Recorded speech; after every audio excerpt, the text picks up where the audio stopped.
Hey, this is Galamaz. I'm going to be talking about Slopekiller, which is a technique in Super Metroid. And it's a bit of a complicated topic. It's generally task only, but it's a good thing to know. Humans can pull it off, however. So Slopekiller is a bit of a technique for Samus, and it has two properties that we care about. The first one is, by its name, Slopekiller. So slopes slow down Samus by 25% or 50%, depending on what type of slope it is. And so, in these green triangles, these are the slopes that, when Samus crosses over the slopes, they slow down Samus horizontally by 25% or 50%. And so these steep ones are the 50% ones, and then the smaller ones are, I think, 25%. And slopes also push Samus up or down, so they can keep Samus on the slope as long as possible. So you can get a smooth travel in this geometry.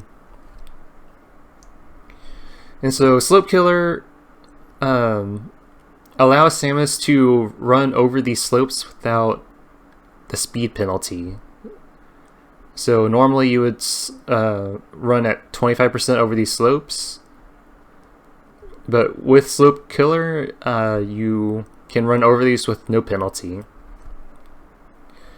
And the second characteristic of Slopekiller is that it stores vertical momentum.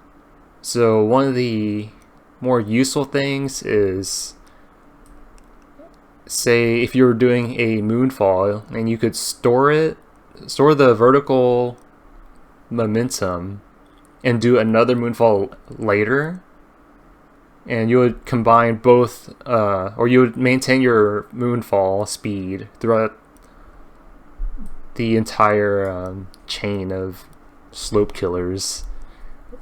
But Slopekiller is frame perfect and pixel perfect, and so it requires a very specific setup, and it's very particular as well. So on the screen here I have, there we go,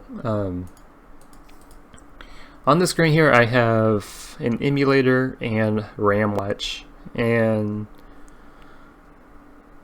RAM Watch is a tool to look through the game's memory as it is playing. And so in this case I have vertical speed in pixels and vertical speed in subpixels. And since Super Metroid, like all other games, are a program, subpixels are that mathematical step towards the next pixel. Anyways, this is to demonstrate that we're looking at vertical speed here in as far as Slopekiller goes. And so on the floor, normally Samus's vertical speed should be 0, because we're not moving up or down vertically, so there's no speed changes attached. And I chose this room because of these slopes here.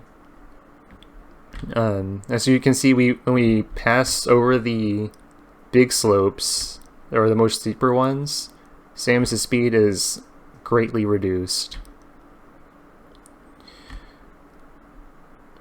And so, using a task here, I'm going to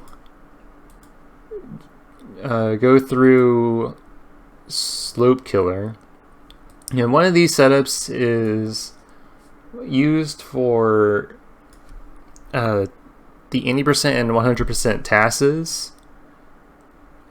After collecting bombs, the task goes to Terminator, And so this is the setup it uses, which is a crouch jump, hold jump for 4 frames, morph ball, and then unmorph at the perfect time. So that was a little early. Let's see if I can find it. There we go. So Slopekiller is storing that vertical speed for some reason that I can't really explain, other than that it's a frame perfect, pixel perfect, soft unmorph into the floor so that your vertical momentum is stored, is the best way I could put it. And the reason why I have RAM watch up here is that you cannot really tell if you have Slopekiller or not.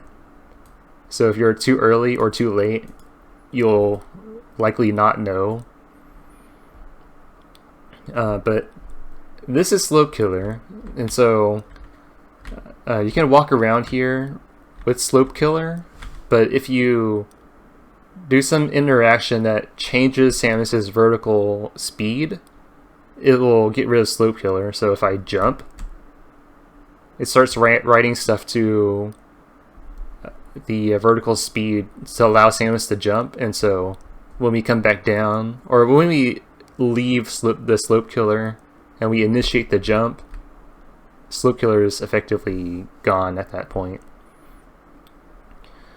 And so going back again into getting Slopekiller, if you press up, you'll lose Slopekiller. If you morph again, you'll also lose Slopekiller. And so the only way to so since you have to soft unmorph to get Slopekiller, the only thing you can do is to press left or right to stand up. And so with Slopekiller, you can ignore the slope speed reduction, as you can see here. The very steep slopes no longer slow down Samus because of Slopekiller, but of course, since Samus falls down, new values are being written to the vertical speed RAM, and so we lose Slopekiller at that point. And so this is useful in tasks because over large rooms such as Terminator with lots of slopes involved, that's when it's very useful to have Slopekiller, so you can run even faster throughout the room with less penalties. And in the next segment, I'm going to show another area for demonstrating Slopekiller.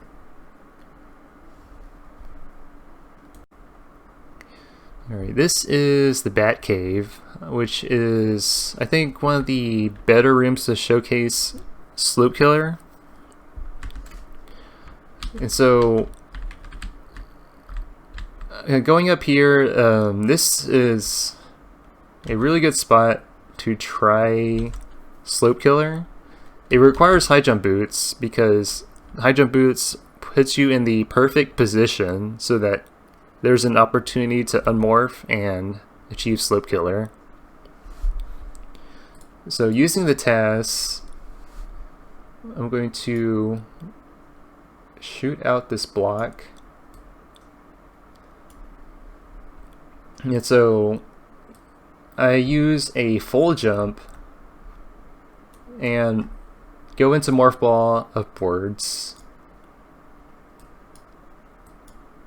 Downward might work, but I'm not sure.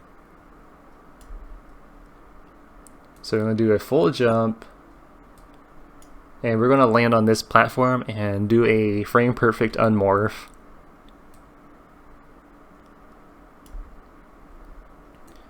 And see if I can get it. Maybe it's around this area. I think it was a little early.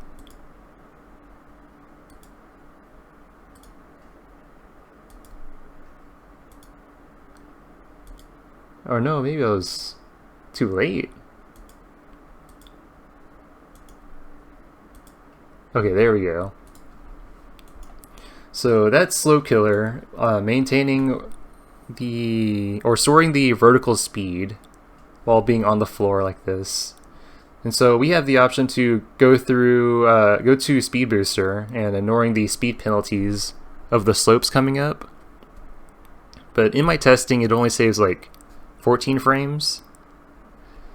But what I want to show is using the stored vertical momentum. And you can do that by using Moonfall. So if you try to fall normally, it'll just look like a normal fall.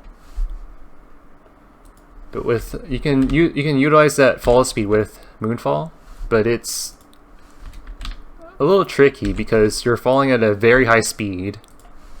So you want to do the Moonfall like right at the very edge. So that's what it looks like. And one more time. So it is theoretically possible to chain moonfalls this way, but this is like one of the more easier setups for humans to pull off.